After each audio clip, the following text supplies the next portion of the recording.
The sublevels of Arvanho run 11 tiers deep beneath the throne hall. I worked Tier 9. Ventilation housings, condensation traps, the long gray runs of thermal ducting that kept the palace above me warm.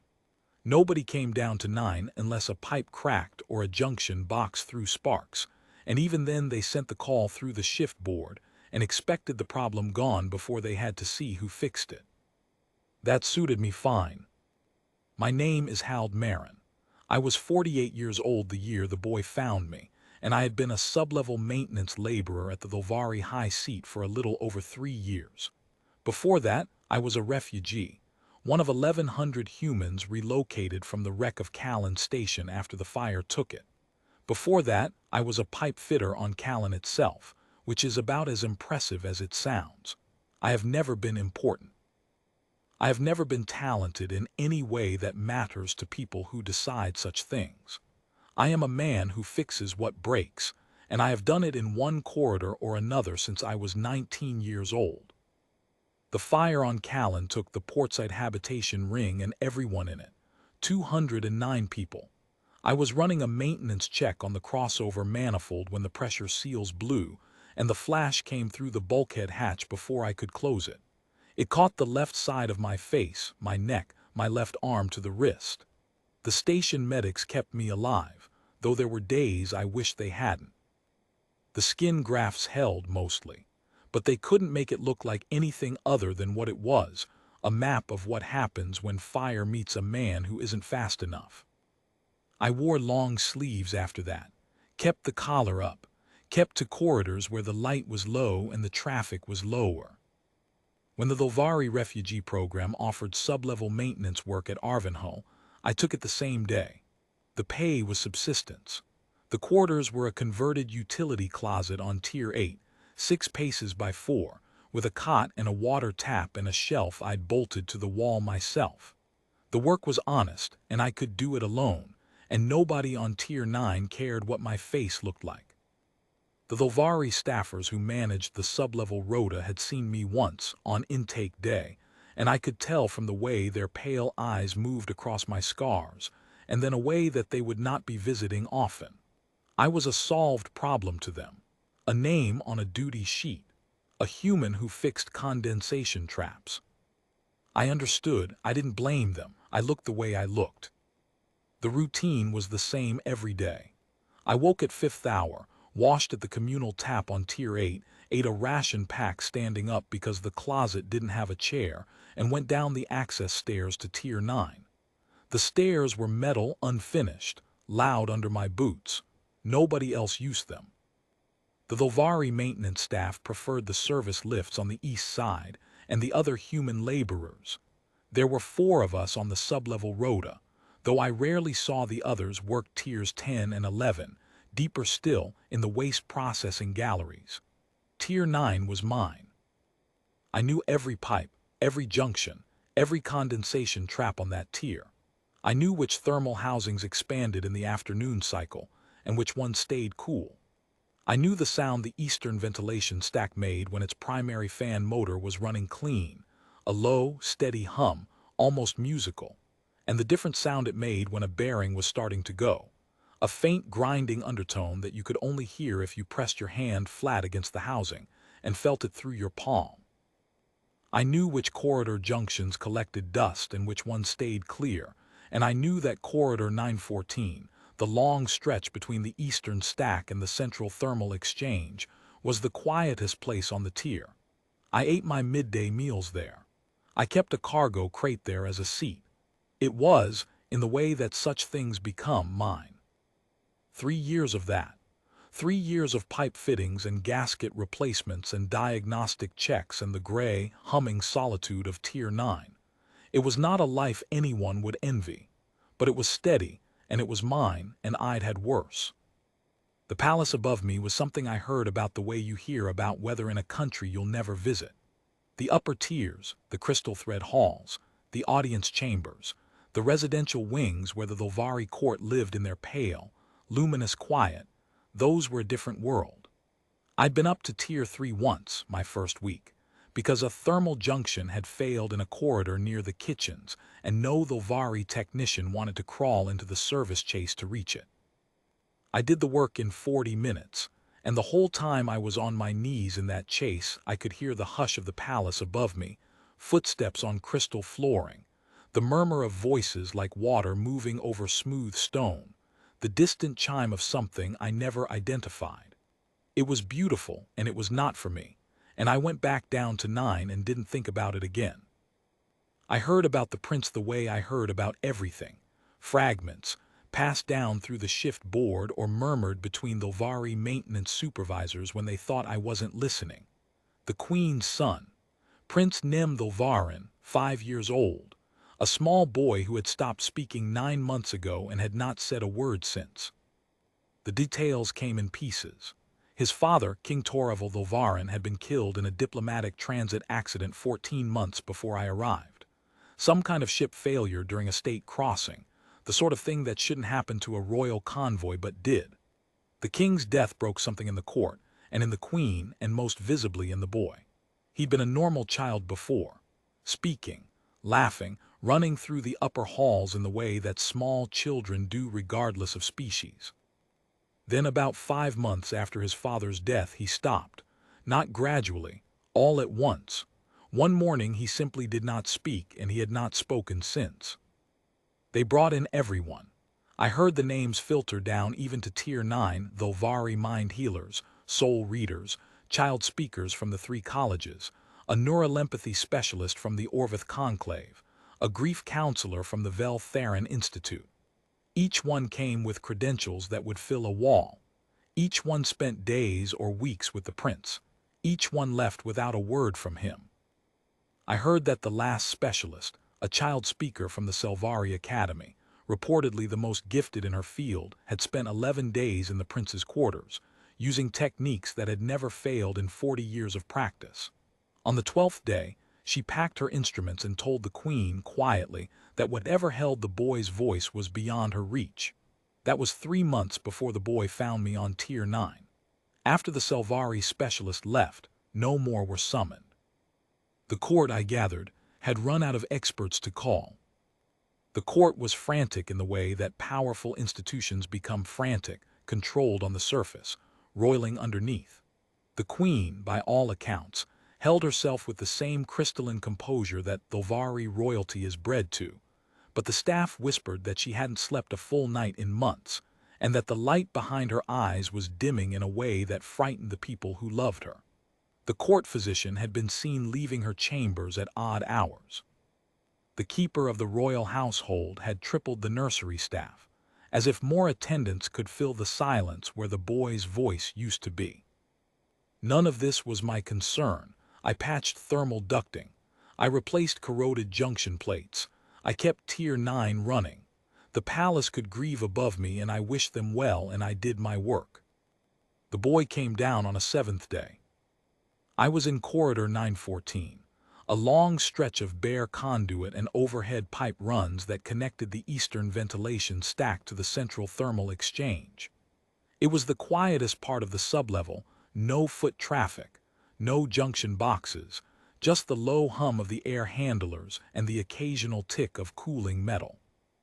I was sitting on an upturned cargo crate, eating my midday meal, a ration pack and a cup of lukewarm water, and sorting through a handful of replacement gaskets I'd pulled from stores that morning. I heard the footsteps before I saw him, small, uneven, the sound of someone who didn't know where they were going but was going there anyway. He came around the corridor bend and stopped when he saw me. He was small, shorter than I expected a 5-year-old Thulvari child to be, though I didn't know many Thulvari children. His skin was the pale blue-white of his people, faintly luminous in the way all Thulvari skin is, as if there were a candle burning somewhere behind the surface. His eyes were large and violet, the pupils a shade darker than the irises, and his hair white. Almost silver fell past his ears in the way hair falls when nobody has tended it recently. He was wearing what looked like sleeping clothes. Soft, pale fabric, too thin for the sublevel chill. He stared at me, I stared back. I had no idea who he was. A Lovari child alone on Tier 9. That was odd enough. But children wander. I'd seen it happen on Callan. A kid gets curious, finds a service hatch, ends up 3 decks from where they started. It happens. "Hey," I said, quietly, the way you talk to a stray animal you don't want to spook. "You lost." He didn't answer, didn't move. Just stood there, maybe 10 paces away, looking at me with those wide violet eyes, looking at my face, the scarred side which was toward him. I waited. He didn't run. "It's cold down here," I said. "You should probably go back up." "Nothing." I set down my ration pack and stood up slowly. "Come on, I'll walk you to the service lift. Tier 3, right? You look like an upper-tier kid." He took a step back. Not afraid exactly. More like a small animal deciding whether to trust. His eyes moved from my face to my hands, the scarred left, the unscarred right, and back again. I held still, let him look. After a long moment, he sat down. Right there, on the corridor floor, cross-legged, his thin, sleeping clothes pooling around him. He pulled his knees up and wrapped his arms around them and looked at me with an expression that I can only describe as patient. As if he decided to stay, and that was that, and the universe could arrange itself around the fact. I sat back down on the crate, picked up my ration pack, looked at him. "All right," I said, "suit yourself." I ate my meal. He watched me eat it. I sorted my gaskets into sizes, quarter turn, half turn, full ring, and he watched me do that too. I didn't try to talk to him again. He seemed to want the quiet, and I understood wanting the quiet. When I finished eating, I stood and went back to work on the junction box I'd been servicing that morning, and after a few minutes I heard him get up and leave, his small footsteps fading back the way he'd come. I thought that would be the end of it. I was wrong. He came back 3 days later. Same corridor. Same time, midday, when the sublevel was at its emptiest. He was wearing proper clothes this time, a soft blue tunic and trousers, and his hair looked combed. He walked in, looked at me, and sat down on the same spot on the floor. I was replacing a corroded section of thermal conduit. I had my tool roll open on the floor beside me, the old canvas roll I'd carried since Callan, with the worn folding knife, the socket set, the wire brush, the half-dozen gasket blanks I kept on hand. I looked at the boy and nodded. "Back again," I said. He didn't answer. I went back to work. He sat and watched. That became the pattern. Every few days, sometimes 2 days in a row, sometimes with a gap of 4 or 5, the boy appeared in corridor 914. He never spoke. He never made a sound apart from the soft pad of his feet and the rustle of his clothes as he settled into his sitting position. He watched me work. Sometimes he watched my hands closely, his violet eyes tracking the movement of a wrench or a wire brush with the intense focus that children bring to things they don't understand. Sometimes he seemed to be watching the pipes themselves, the way the condensation beaded on the thermal housings, the slow drip into the collection trays. Sometimes he watched the ceiling, where the overhead pipe runs cast faint shadows in the corridor light, and I could see his eyes following the shadow lines the way you follow the branches of a tree. He had a way of folding himself into the space. However he sat cross-legged, knees drawn up, legs stretched out, he made himself part of the corridor, as if he belonged there. The Lovari have a stillness to them that humans don't, a quality of presence that comes from their slower heartbeat and their cooler metabolism, and in a 5-year-old it was uncanny. He could sit without fidgeting for an hour or more. The only movement was his eyes, and occasionally his hands, turning the hem of his tunic or tracing patterns on the floor plating with one finger. I found myself looking forward to his visits. I wouldn't have admitted it then. I told myself it was the break in routine, the novelty of company, the simple human need for another heartbeat in the room. But it was more than that, and I knew it, and I let myself know it, because pretending otherwise would have been a kind of dishonesty I'd lost patience for. I talked to him, not because I expected answers, but because I'd spent 3 years in near silence on Tier 9 in the presence of another living being, Even a silent one made words come out. I narrated what I was doing. This gasket's gone, see the split there. The thermal cycling cracks them after a while. You pull the old one, clean the seat, put the new one in, torque it down. Nothing fancy. Or, that hum is the air handler on the eastern stack. It's always a little louder on fifth days, because the upper-tier environmental systems run a purge cycle. You get used to it. He listened. I could tell he was listening because his eyes stayed on my face, not flinching from the scars, not looking away the way adults do, and sometimes his head tilted slightly, the way a child tilts when they're absorbing something. It was on his fourth or fifth visit that I started carving. I had a piece of packing crate timber in my tool roll, real wood, dense-grained, about the length of my hand. I'd pulled it from a cargo crate that had come through the sublevel loading dock weeks earlier, some kind of Volvari packaging for crystal growth equipment. The wood itself was unremarkable, pale, fine-grained, probably a plantation species from one of the Volvari agri-worlds. But it was wood, and I hadn't held a piece of real wood in a long time, and I'd kept it the way you keep things that remind you of somewhere else. I took it out and started shaping it with my folding knife. No plan, just the need to do something with my hands while the boy sat and watched. The blade was old, but I kept it sharp and the wood cut clean, and after a few minutes a shape started to suggest itself, a bird. Small, round-bodied, the kind of simple bird shape that any man who's ever held a knife and a piece of wood has found waiting inside it. Wings folded, head turned slightly as if looking at something. The boy moved closer. Not all at once, he shifted, a few inches at a time, across the corridor floor until he was sitting within arm's reach. His eyes were on the wood, on the curls of pale shaving that fell to the floor, on the blade moving in slow passes along the grain. I kept carving. The bird took shape over that visit, and the next beak, breast, the sweep of a tail, 2 small feet I carved last because they were the hardest part. The boy watched every stroke. When a long curl of shaving landed on his knee, he picked it up and held it between his fingers, turning it, studying the way it spiraled.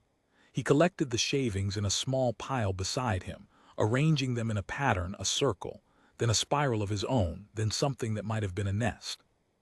I watched him do this out of the corner of my eye, and felt something I hadn't felt in years.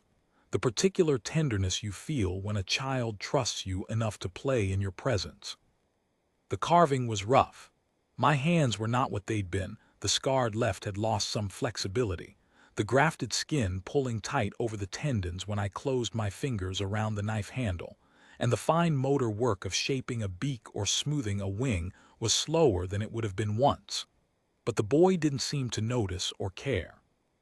He watched the blade move through the wood with the same grave attention he gave to everything, and when I held the bird up at the end of each session to show him the progress, his eyes widened just slightly, and he leaned forward just slightly, and that was enough. On the third day of carving, I held the rough bird up to the light, the flat gray light of the sublevel corridor, and turned it so he could see. "Not bad," I said. "Needs sanding, needs eyes, but it's a bird." He reached for it. Just a small hand, pale blue-white, the fingers thin and precise.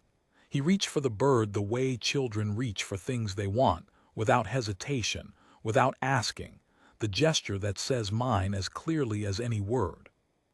I gave it to him. He held it in both hands and looked at it for a long time. Then he looked at me, and something in his face changed. Not a smile, not quite, but a softening, a settling, the way a knot loosens when you find the right angle to work it. He pressed the bird against his chest and held it there. I went back to work. He stayed another hour holding the bird, watching me. When he left that day, he took it with him.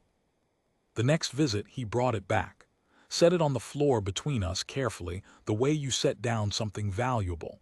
Then he sat and waited. I picked it up and looked at it. "Needs sanding," I said again. I took a scrap of emery cloth from my tool roll and started working the rough spots, smoothing the grain, rounding the edges where the knife had left flat planes. He watched. When I handed it back, sanded and smooth, he pressed it against his chest again. "You like birds?" I said. Nothing, but his eyes met mine and they stayed, and he didn't look away. It was 2 weeks after that. I remember because I was replacing the Eastern Stack's main condensation trap, a full-day job that had me crawling through service chases I hadn't opened in a year, that the boy touched my hand. I was sitting on the floor, resting between sections of the job, and he was beside me, closer than usual. The bird was in his lap. I had my left hand resting on my knee, the scarred hand, the one with the grafted skin pulled tight over the knuckles, the one I usually kept in my pocket or inside a glove. I'd taken the glove off to eat, and I hadn't put it back on, and I'd forgotten. He reached over and touched the back of my hand. Lightly. The way you touch something you're not sure is real. His small fingers traced the line where the graft met the undamaged skin, the ridge of scar tissue that ran from my wrist to the base of my thumb. I went very still. He traced the scar up to my knuckles, then down again. Then he turned my hand over and looked at the palm, rough, calloused, the lines of my skin interrupted by the pale, smooth patches where the grafts had taken. He studied it the way he'd studied the wood curls, without flinching, without the look I'd seen on 1,000 adult faces, the quick flash of discomfort, the too fast smile, the eyes sliding away. He just looked. Then he placed his small hand flat on my palm, fingers spread, and left it there. I closed my hand gently around his. He let me. We sat like that for a while in the gray hum of Tier 9, and I felt something shift in my chest that I hadn't felt in a long time. When he left that day, he looked back at me from the corridor bend, and he made a sound small, almost inaudible, not a word, just a sound, soft and rising like the beginning of something. I didn't tell anyone. I thought about it. I should have reported a Thulvari child wandering the sublevels alone, and I knew it, and I did nothing. Partly because I didn't want to get the boy in trouble, partly because I didn't want anyone to take this away from him, whatever it was. He'd chosen Corridor 914 and the scarred human who worked there, and he came back because he wanted to. And in a palace full of people trying to fix him, nobody was letting him just sit somewhere quiet and watch a man carve a bird.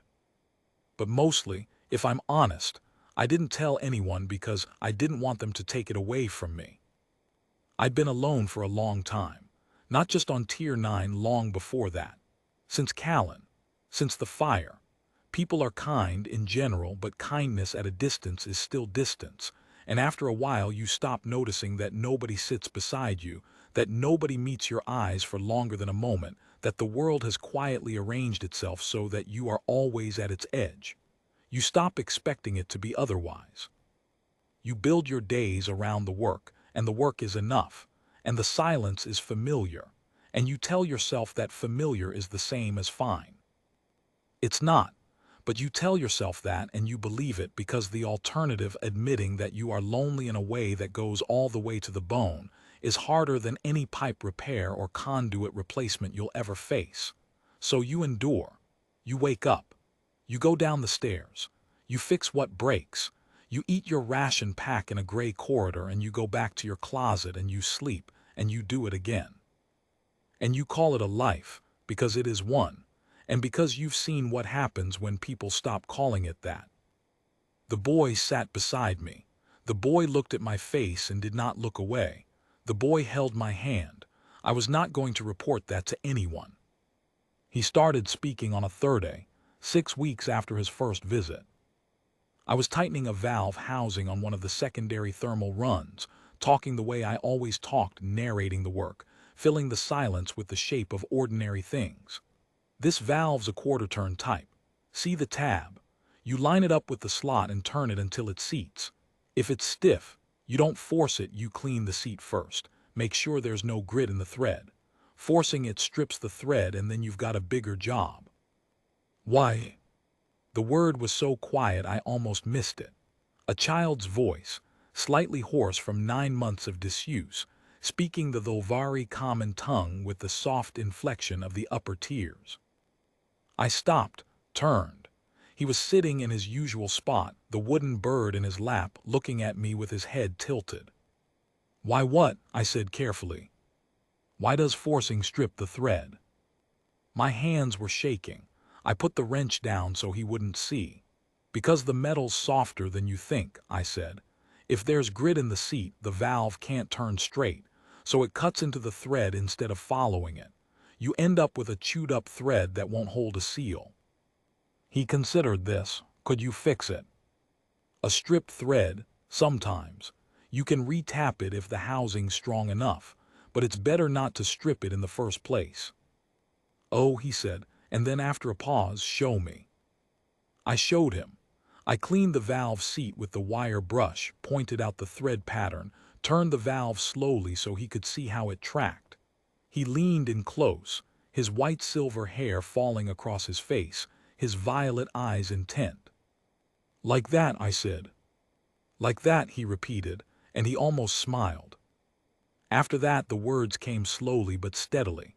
He didn't speak in long sentences at first. He asked questions, short, specific, the questions of a child who has been watching carefully and has stored up months of things he wants to understand. Why does the condensation form there and not here? What's the humming? What's that tool called? Why do you keep that cloth in your pocket? What does this gasket do? I answered every question.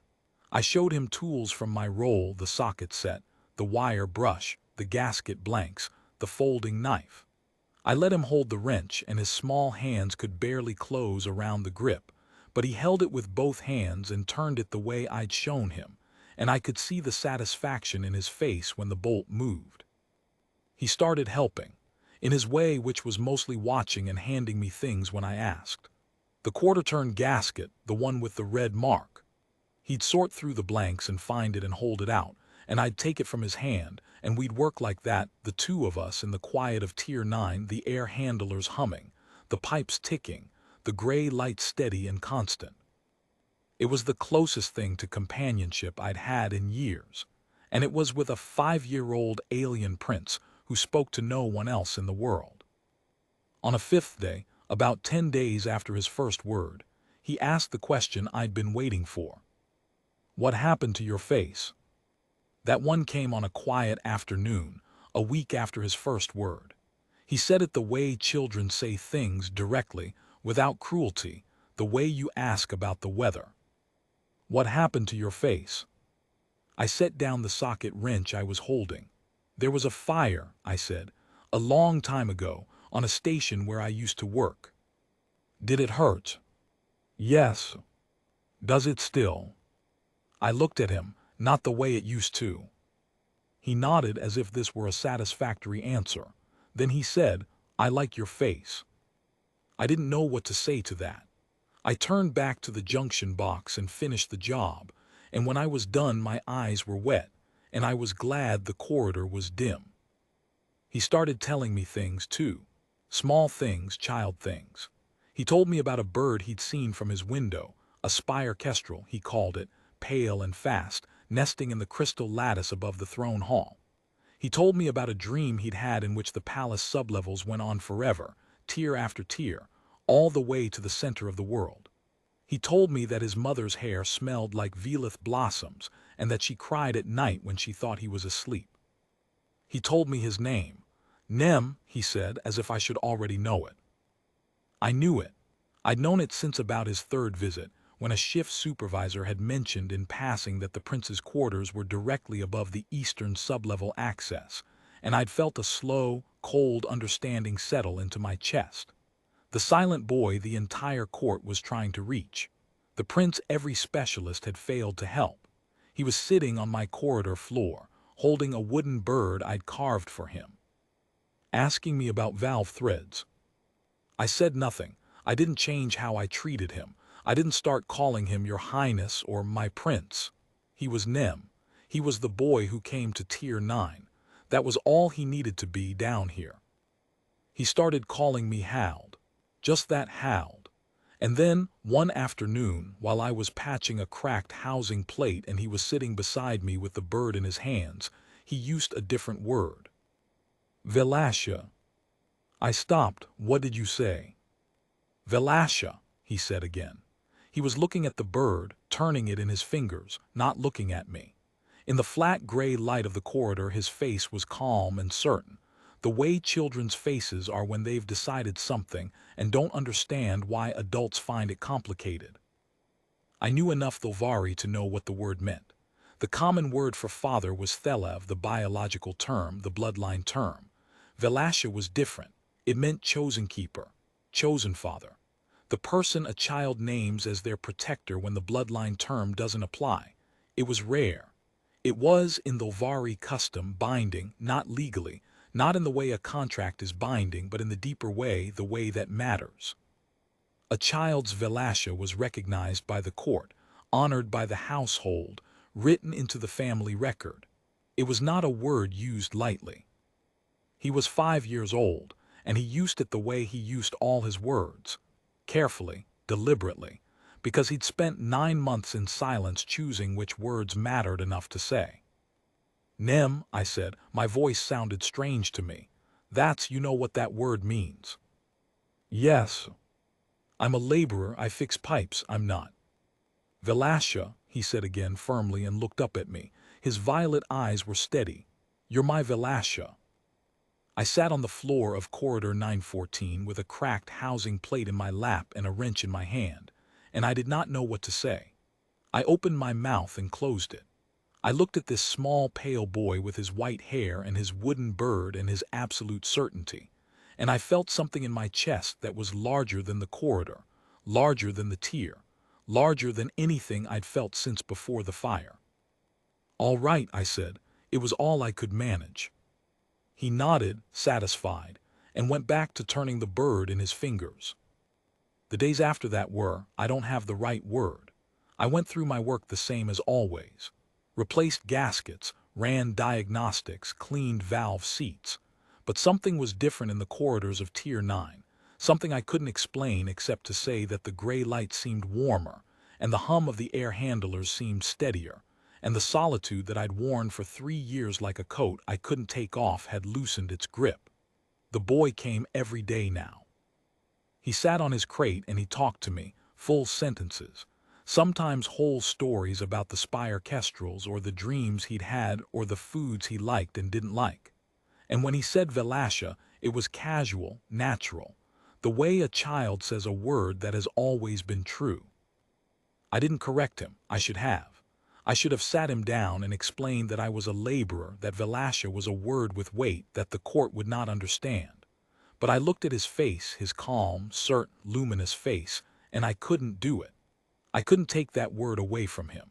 He'd spent 9 months in silence, and this was the word he'd chosen to come back with, and I was not going to be the one who told him it was wrong.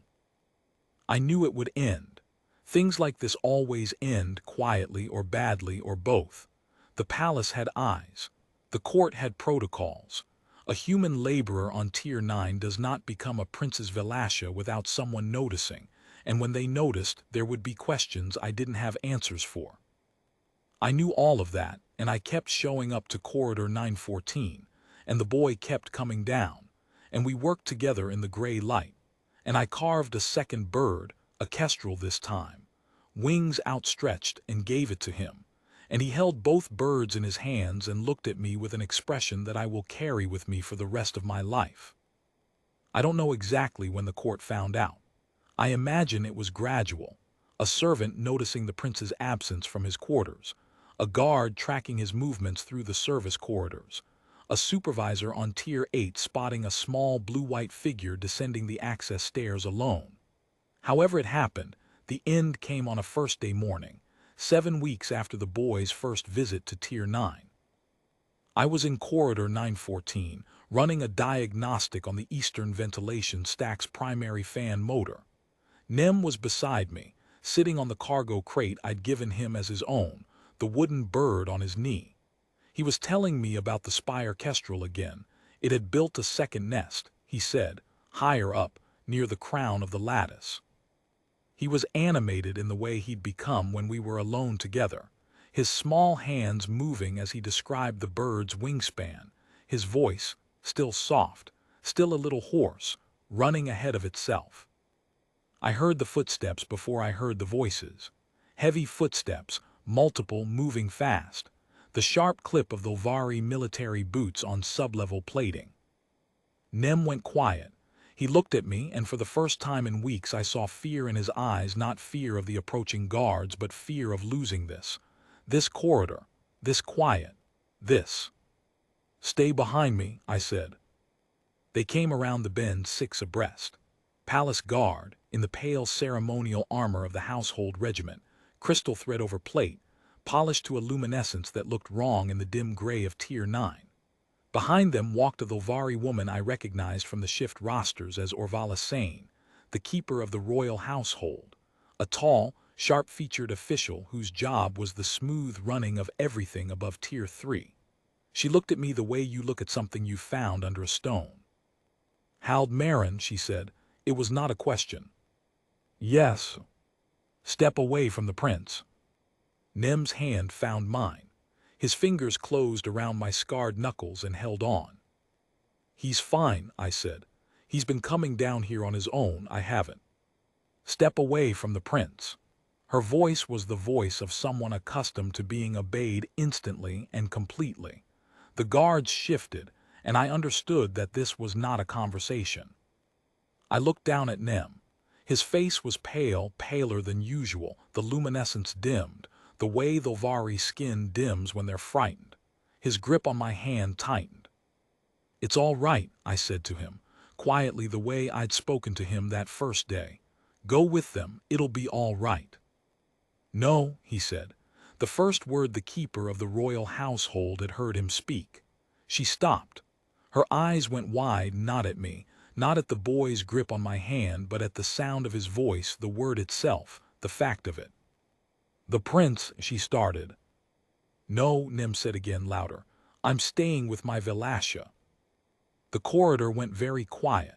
The hum of the air handlers filled the silence the way water fills a space, completely, without effort. Orvala Sane stared at the boy, then at me, then at the boy again. I watched her face change from authority to confusion to something I couldn't name. "Bring them both," she said finally. "The Queen will want to see this." They brought us up through the service lifts. The boy and I, flanked by 6 guards, preceded by the keeper. I had never been above Tier 3. The world changed as we ascended. Gray plating gave way to pale stone, then to crystal, then to a material I had no name for, something between glass and light. The walls of the upper palace glowing with a soft, warm radiance that made my eyes ache after 3 years in the sublevels. I was still in my work clothes. Stained canvas trousers, a patched long-sleeved undershirt, my tool roll on my belt. My boots left gray marks on the crystal flooring. I could feel the looks.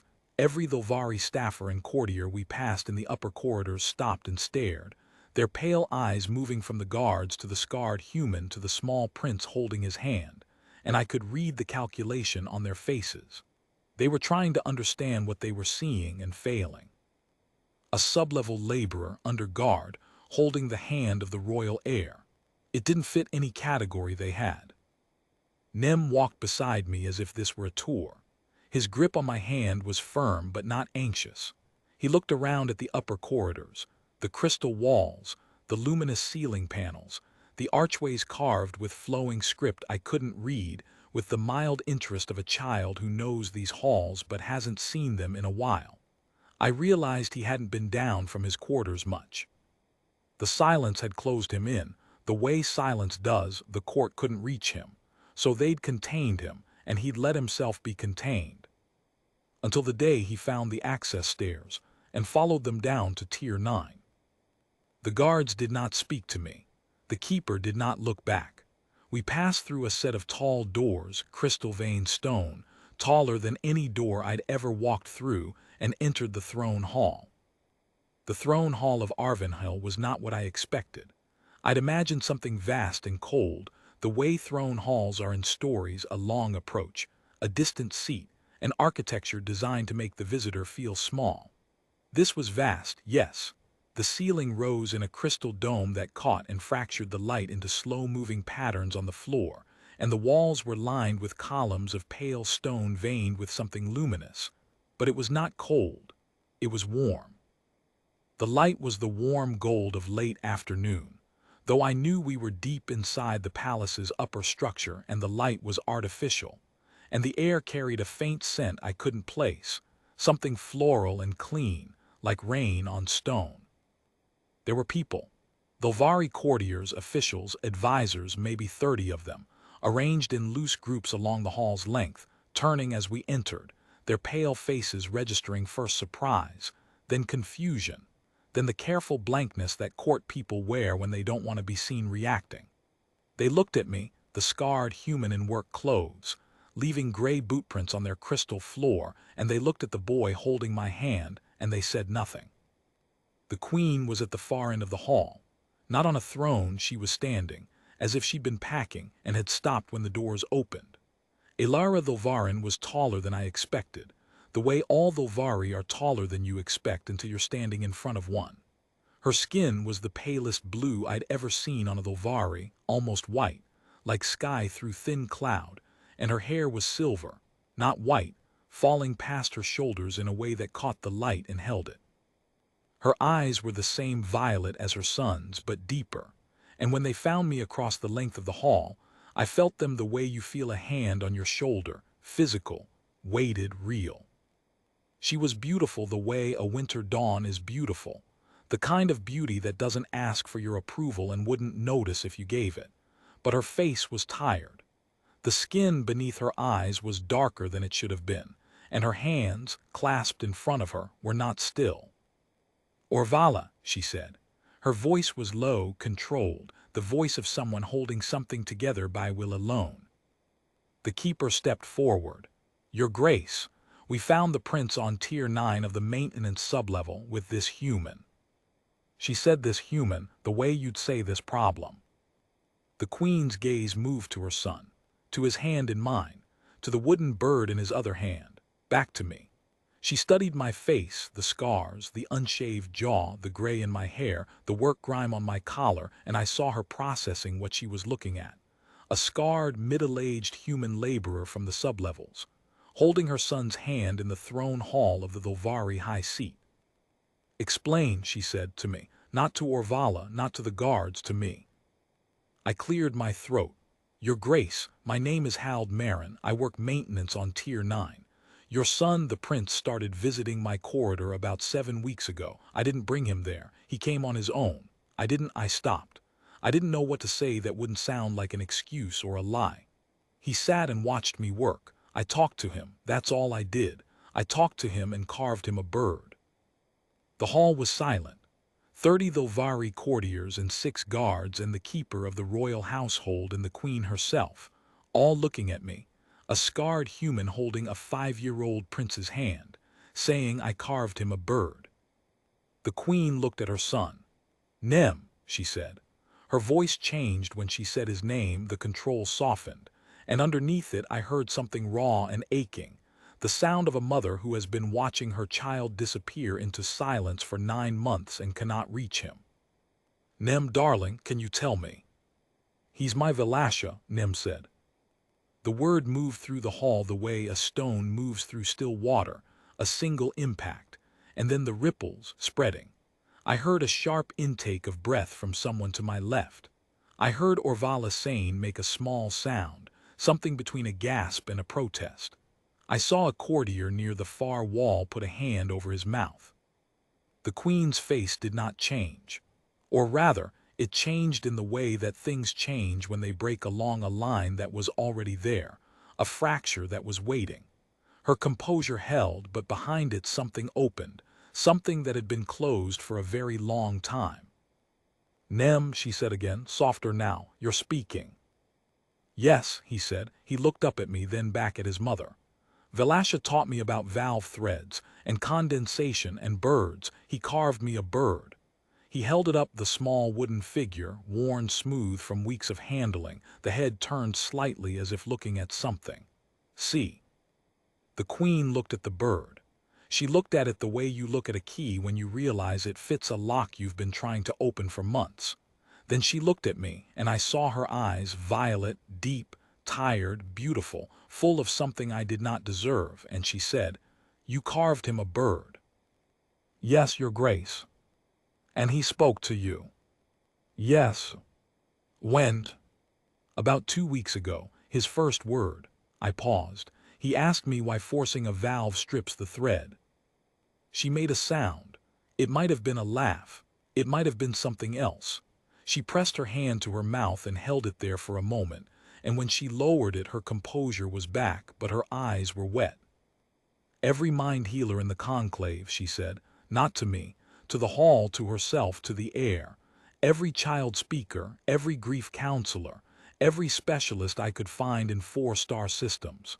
She looked at me. And you carved him a bird.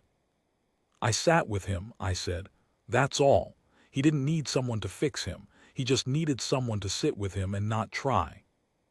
The hall was silent again. Orvala Sane opened her mouth, closed it, opened it again. Your Grace, this human, his clearance level does not permit. Orvala, the Queen said, and the keeper stopped. The Queen stepped down from the raised platform at the hall's end and walked toward us. The courtiers parted. The guards straightened. She moved through them the way light moves through crystal, without effort, without resistance. She stopped in front of me, close enough that I could see the faint luminous markings on her temples, the subtle glow beneath her skin that the Lvari carry like a pulse. She was taller than me by a hand's width. She looked down at me, at my scarred face, my stained work clothes, my calloused hands, and I understood that she was seeing me. Not the scars, not the sublevel grime, not the human laborer, me. Hald Marin, she said. Your Grace. My son has not spoken in 9 months.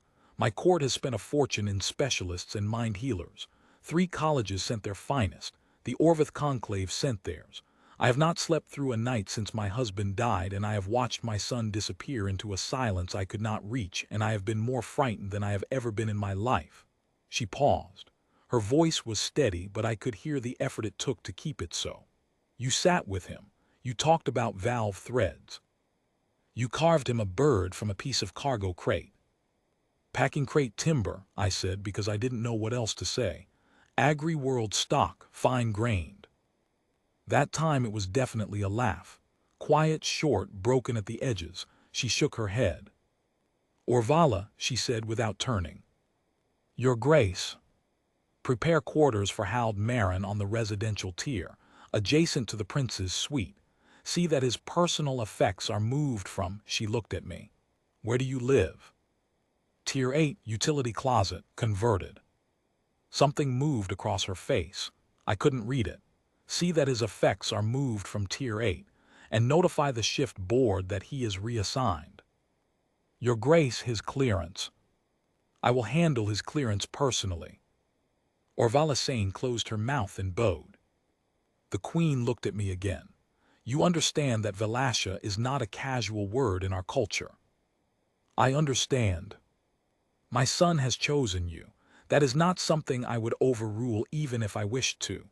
She paused, and the raw thing behind her composure showed for just a moment the grief, the relief, the exhaustion, the hope that she wasn't ready to fully allow. I do not wish to. I looked down at Nem. He was watching us, his mother and me, with the calm patience he'd brought to Corridor 914 that first day. The bird was in his hand. My hand was in his. I'm a laborer, I said. I fix pipes. I don't know how to be anything else. You sat with a frightened boy and carved him a bird, the Queen said. That is what you know how to be. I didn't have an answer for that. I stood in the warm light of the throne hall of Arvenhull, in my stained work clothes, with gray bootprints behind me on the crystal floor, and I held the hand of a 5-year-old prince who had chosen me, and I didn't have an answer. Nem tugged my hand. I looked down at him. Can you bring your tools? He said. There's a valve in my room that hums at night. I want you to show me how to fix it. The courtiers were staring. Orvala Sane was standing very still, her face unreadable. The guards were looking at each other. The Queen was looking at her son with an expression I will never forget, the look of a woman seeing something she had lost come back. Not all at once, not completely, but enough. Enough to breathe. Yeah, I said, I can bring my tools. I walked out of the throne hall with the boy's hand in mine. The courtiers watched us go. I could feel their eyes on my back, 30 pairs of violet eyes, measuring, recalculating, trying to fit a scarred human laborer into the structure of their world. I didn't look back. In the corridor outside, the keeper fell into step beside me. She didn't speak for a while. Then, without looking at me, she said, "The prince's last child speaker, the one from the Selvari Academy, spent 11 days with him. She used every technique in her discipline. She told the queen that nothing could reach him." "I didn't use any techniques," I said. "No," she said, "you carved him a bird." Her voice was flat, but something underneath it was not flat at all. She walked ahead and I followed, and she did not speak to me again that day. I went back to Tier 8 and packed my things: the cot blanket, the water cup, the shelf brackets, the canvas tool roll. It took about 10 minutes. Everything I owned fit in one bag. I stood in the utility closet that had been my home for 3 years and looked at the bare walls, the stripped cot, the single water tap. It was the smallest space I'd ever lived in, and I'd been content there, and leaving it felt like shedding a skin, necessary but strange. A Thulvari attendant was waiting in the corridor when I came out. Young, nervous, holding a data pad like a shield. "Hald Marin, I'm to show you to your quarters." "Lead the way," I said. The quarters were on the residential tier, a floor I'd never seen. The corridor alone was wider than my utility closet. The walls were pale crystal, veined with the same luminous material that ran through the whole upper palace, and the light was warm and steady and came from everywhere at once. The attendant stopped at a door, real wood, I noticed, dark-grained and polished, and opened it. The room was large, larger than the utility closet by a factor I couldn't calculate without sitting down and thinking about it. There was a real bed, broad and made up with linens that looked like they'd never been touched, a desk, a chair, a wardrobe of pale wood, and a window that looked out over the crystal lattice of the palace's upper structure. And through the window I could see the sky, pale violet, streaked with the gold of a Thulvari sunset, and in the lattice, high up near the crown, a spire kestrel turning slow circles in the evening light. Nem's room was through a connecting door. He showed me the valve that hummed. It was a quarter-turn thermal valve in the baseboard heating unit, identical to the ones I'd serviced on Tier 9 100 times. The seat was dirty. Took me about 4 minutes to clean it and reseat the valve. The humming stopped. "See," I said, "grit in the seat." He nodded seriously. "Can you carve another bird, a bigger one?" "I'll see what I can find." He looked at me, this small, pale boy with his white-silver hair and his violet eyes and his wooden bird and his absolute, unshakable certainty. And he said, "Good night, Velasha." "Good night, Nem." He went through the connecting door and closed it. I stood in my new quarters, a real room with a real bed in the residential tier of the Thulvari high seat, and I looked at my hands. The scarred left, the unscarred right. The hands of a man who fixes what breaks. I sat on the edge of the bed. Through the window, the spire kestrel turned one more circle and settled into its nest, high in the crystal lattice in the fatting gold light. Somewhere above me in the throne hall, the queen was probably sitting alone, processing what had happened. Somewhere beyond that, the court was whispering. Somewhere on Tier 9, Corridor 914 was empty and quiet, the ventilation humming to no one. The boy had chosen me. I didn't understand why, but I understood the choosing itself. The way you choose to sit with someone, the way you choose to hold a scarred hand, the way you choose to speak after 9 months of silence because someone carved you a bird and didn't ask for anything in return. I put my tool roll on the shelf.